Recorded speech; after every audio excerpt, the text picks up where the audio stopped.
Voilà, il est 19h10 à Paris, c'est l'heure maintenant du débat de France 24.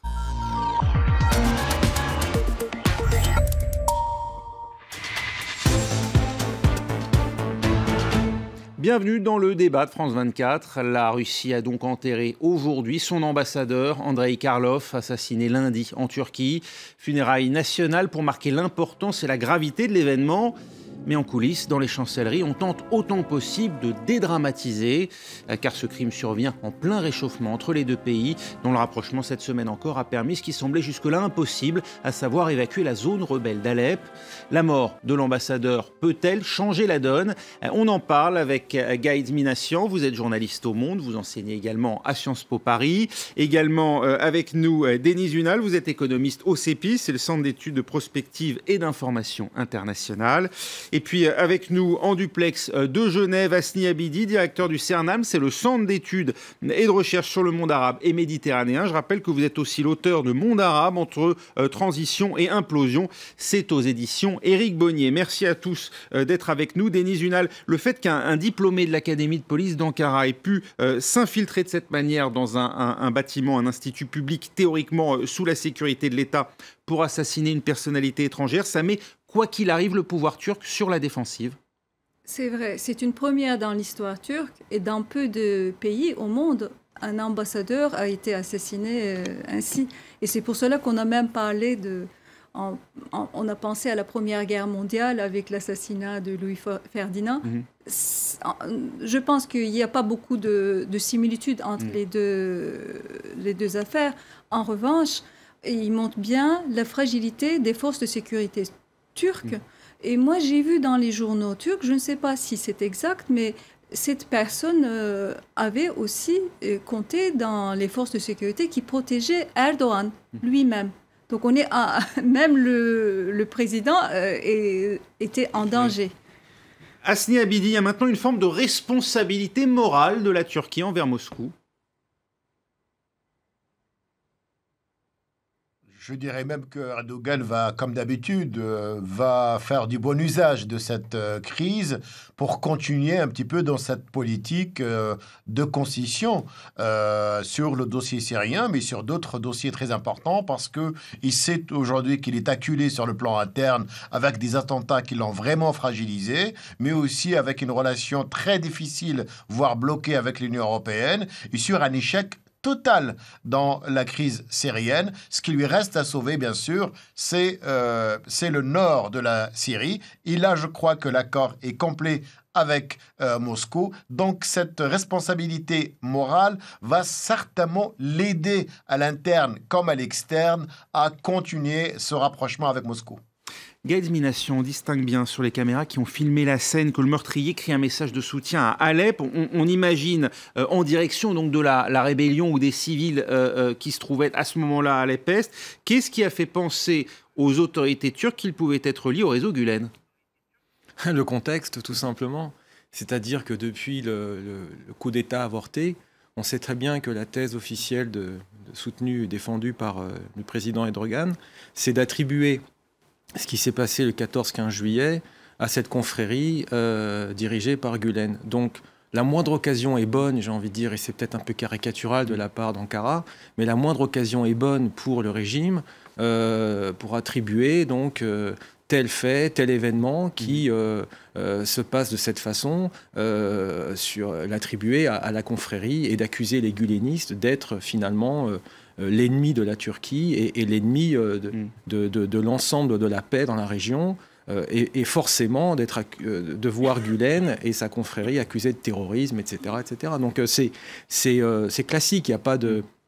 À peine l'attentat a eu lieu, à peine l'assassinat a eu lieu, que nous-mêmes on s'est dit, bon, il y a de fortes chances qu'Erdogan franchissent le pas en disant que c'est Gülen qui est derrière. Mais Gülen n'a aucun intérêt. C'est une thèse qui porte ça en Turquie, parce que c'est vrai que vu de l'étranger, on a un peu de mal à y croire, on ne voit pas vraiment où est la cohérence.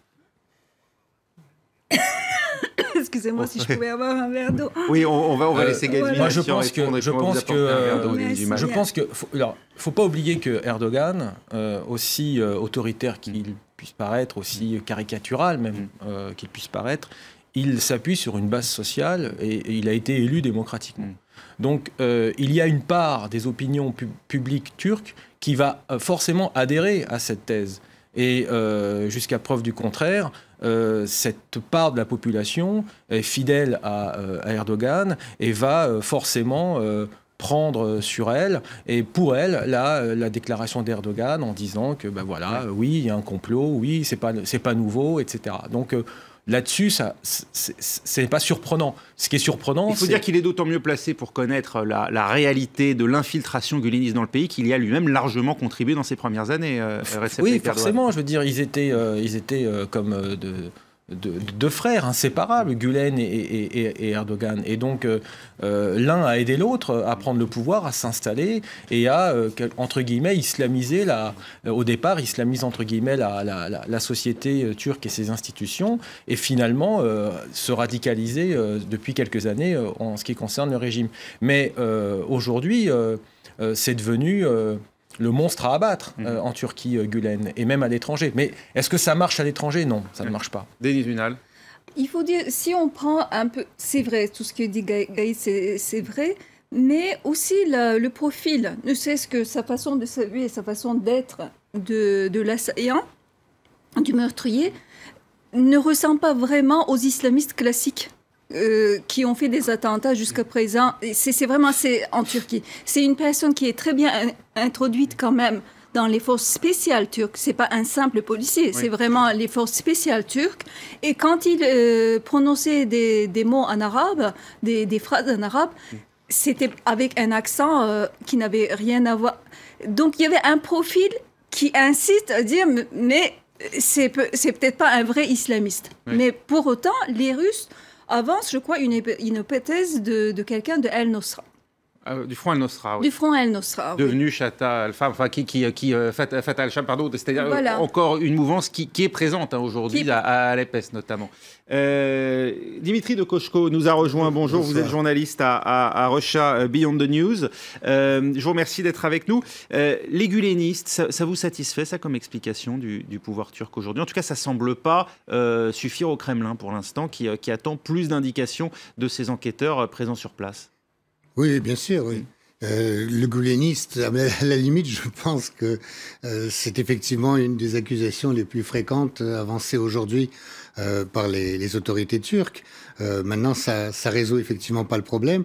Et a priori, bien évidemment, les soupçons se tournent plutôt vers une des mouvances de Al-Qaïda, c'est-à-dire Al-Nusra, quel que soit le nom, hein, et que les choses sont vues comme évidemment une revanche contre les Turcs pour avoir lâché Alep Est. Ces groupes que Vladimir Poutine, Bachar el-Assad qualifient de terroristes, dans le cas du Front Al-Nosra, ils le sont également considérés comme tels dans un certain nombre de pays occidentaux. Si c'était le cas, est-ce que là, la Russie exigerait davantage de gages de la part d'Ankara, notamment une prise de distance plus forte à l'égard de Fatah al-Sham, qui donc est l'ex-Front Al-Nosra? Je pense que là, il y a eu visiblement un accord qui a été fait sur Alep Est, hein, et c'est bien pour ça d'ailleurs que Alep Est a pu être libéré, c'est qu'il y a eu un accord avec la Turquie, et que la Turquie a cessé d'alimenter les djihadistes qui étaient à Alep Est, ou a cessé de laisser passer l'aide occidentale qui allait aux djihadistes à Alep Est. Grâce à ça, Alep a pu effectivement être libéré, mais bien évidemment, ce qu'il faut voir, c'est la suite. Et là, ce qui va être intéressant, c'est de savoir si les offensives de Damas et des Russes pourra se poursuivre vers Idlib, vers lequel ils ont laissé s'évacuer pas mal de combattants de Alep Est. Or là, c'est une zone des Turcomans. Oui. Et auquel tient beaucoup Erdogan, et donc il risque de ne pas les laisser faire. C'est pour ça qu'il y a eu la réunion avec l'Iran et la Turquie à Moscou avant-hier. Dont on va parler. Asni Abidi avec nous en direct en duplex de Genève. On va justement voir dans les prochains jours, en fonction des prochains objectifs de l'armée syrienne et de la Russie, sur quoi repose vraiment aujourd'hui cette nouvelle entente turco-russe, d'après vous? C'est une nouvelle configuration qui te présentait aujourd'hui une nouvelle configuration où les parrains de la crise syrienne ne sont plus les mêmes qu'avant la libération ou la reconquête de la ville d'Alep. Aujourd'hui, on a la Russie, bien sûr, parce que militairement, elle a imposé ses vues. Nous avons aussi l'Iran qui soutient le régime et nous avons la Turquie qui a laissé faire, il faut dire, elle a mobilisé pas mal de combattants syriens au nord et bien sûr, elle n'a rien fait comme l'espéraient beaucoup de mouvements de rébellion. Et donc, on a une nouvelle configuration, les 3 nouveaux parrains et on risque de s'éloigner un petit peu des références traditionnelles, soit la résolution 2254, soit l'accord Genève 1 et Genève 2, ou même les tractations de Vienne. L'autre élément qui reste, c'est bien entendu la Russie, à mon avis, ne veut pas aussi que maintenant l'équilibre de force est largement en faveur du régime. Elle ne voulait pas continuer un peu dans l'aspect militaire. Et il ne voulait surtout pas que l'Iran aussi prenne beaucoup plus de pouvoir qu'elle a aujourd'hui. Et donc c'est pourquoi c'est dans son intérêt aussi d'avoir la Turquie. Une fois que la Turquie débarrassée un petit peu de son obsession de voir le président Bachar al-Assad partir avant toute tractation, je crois qu'on est arrivé à une solution qui arrange les 3 partenaires. L'identité, disons, les commanditaires de l'assassinat de l'ambassadeur russe en début de semaine, si il s'avère que cela a été commandité par des groupes rebelles, alors soit l'ex-Front al-Nosra, soit des groupes proches de la Turquie, est-ce que là ça pourrait avoir, d'après vous, Hasni Abidi, des conséquences plus graves sur les rapports entre Moscou et Ankara? Alors écoutez, les 2 pays, quand même, ont un volume d'échanges qui dépasse les 35 milliards de dollars par an. Ils ont des projets très importants, notamment l'oléoduc de gaz qui est qui à mon avis, stratégique pour la Russie. On s'égare un petit peu, si on attribue cet attentat au groupe gouléniste ou même à Front Nusra, je pense qu'on va trop loin parce que ça me semble difficile qu'au Front Nusra ait quand même mobilisé des membres de la sécurité turque. Il faut savoir une chose, c'est que dans une société conservatrice comme la société turque, avec une surcharge émotive, avec des discours quotidiens d'Erdogan lui-même et de ses membres du gouvernement pour dire « nous devons aider nos frères à Alep », etc. Et un discours vraiment avec une dimension religieuse et une dimension aussi entre frères, il n'est pas exclu qu'émergent des membres même de l'armée ou des forces de sécurité pour évidemment avec la Russie. Et c'est ça qui est très important. La représentation de la Russie en Turquie, comme d'autres pays d'ailleurs qui soutiennent la révolution syrienne, de certains pays arabes, vous ne pouvez pas imaginer aujourd'hui l'image de la Russie. Donc je n'exclus pas ce qui est vraiment un membre de la police qui frappe sans avoir un lien organique avec une organisation terroriste. J'ajoute que les mots prononcés sont en turc, mais il y a des mots comme Allahu Akbar qui sont les mêmes en turc ou en perse ou en langue arabe. Denis Junal, est-ce que ça ne démontre pas en tout cas les atteintes portées à l'État turc par les différentes purges entreprises par Erdogan et l'AKP depuis 2013, purges précisément destinées à nourrir la chasse aux gulenistes? Oui, c'est vrai. Et ça, on peut imaginer... la purge s'étend à toutes les fonctions régaliennes du pays, tant au niveau de la police, de la défense nationale, de l'éducation nationale et de la justice. Il est vrai que c'était des endroits où les gulenistes s'étaient infiltrés, malgré les mises en garde de l'opposition des franges laïques de la société et des partis politiques. Jusqu'à 2013, le gouvernement Erdogan fermait les yeux à l'infiltration des fonctions régaliennes de l'État par les gulenistes. Mais une fois que les 2 mouvements islamistes sont entrés en guerre, si j'ose dire, donc il y a des purges massives depuis cette date-là. Et cela, institutionnellement, fragilise énormément la Turquie, l'économie turque aussi. L'économiste que je suis, je peux vous dire que depuis 2002, avec les politiques d'AKP, on avait eu une forme de décennie glorieuse pour l'économie turque. Parce que institutionnellement, on avait mis en place des autorités de régulation qui faisaient que l'économie était devenue dans les standards, pratiquement standards européens. Mais maintenant, avec ces purges, Eh bien, on est revenu très en arrière. Il y a une déstabilisation profonde de l'économie et de tout le pays entier avec ça. Mais je voudrais aussi revenir par rapport à la Russie et la place de la Russie. En ce moment, ce qui se passe, moi, en tout cas de la part de ce gouvernement, j'attends pas du tout que la Turquie s'écarte de la Russie. Au contraire. Depuis donc, ça a commencé même avant la tentative du coup d'État. Erdogan s'est excusé quand même auprès de Poutine et que la Turquie entre sous influence Excusé russe. pour cet avion, hein. Il faut rappeler les faits. Un avion qui avait donc été abattu au-dessus, enfin à la frontière syrienne, c'était un bombardier russe. Il faut voir qu'on était allé très loin puisqu'en novembre 2015, Vladimir Poutine avait accusé Erdogan et sa famille de trafiquer du pétrole avec le groupe État islamique, raison pour laquelle, d'après lui, la Turquie venait d'abattre ce bombardier. En réponse, Erdogan avait accusé à son tour Moscou de tremper dans le même trafic. Ça traduit une défiance, voire même une détestation personnelle entre Poutine et Erdogan, ou bien est-ce que c'est juste, d'après vous, je vais vous poser la question à tous, finalement la comédie du pouvoir, on se renvoie des accusations auxquelles personne ne croit vraiment, juste pour mieux négocier à la fin? Gates Minassian. Vous savez, la Russie et la Turquie, alors l'Empire ottoman et l'Empire du Tsar, se sont fait la guerre 14 fois. Et depuis, heureusement, depuis la fin de la Première Guerre mondiale, il n'y a plus de guerre. Il y a eu la guerre froide, etc. On sait dans quel bloc étaient les deux pays. Mais aujourd'hui, on est dans une relation je t'aime, moi non plus. Et ça dure depuis 70, 80 ans, 100 ans même quasiment. Et on est dans une situation où, alors il y a des tensions, effectivement, il peut y en avoir, mais il y a aussi de très longues périodes de coopération entre la Russie et la Turquie. Et, comme l'a dit ma voisine, effectivement, le réchauffement entre la Turquie et la Russie date d'avant la tentative de coup d'État. Les deux régimes se ressemblent énormément.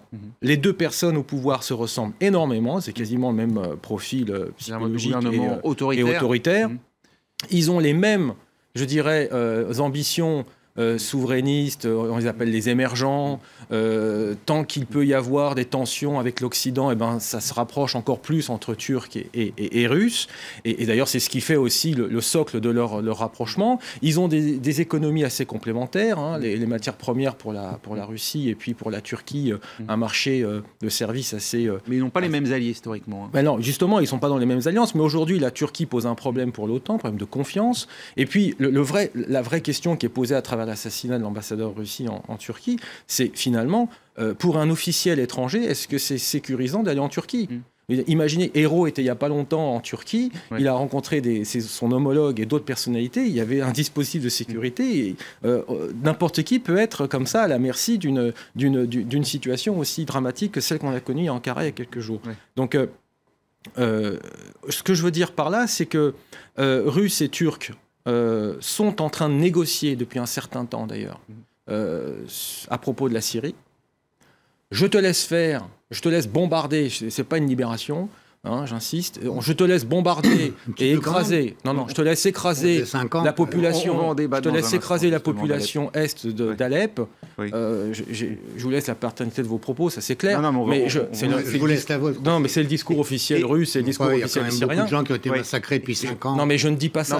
Je dis juste que... On ne va pas partir sur un débat sur Alep parce que ça va être le thème de notre deuxième partie de notre débat. En gros, c'est le débat, le deal, c'est je te laisse Alep, à toi...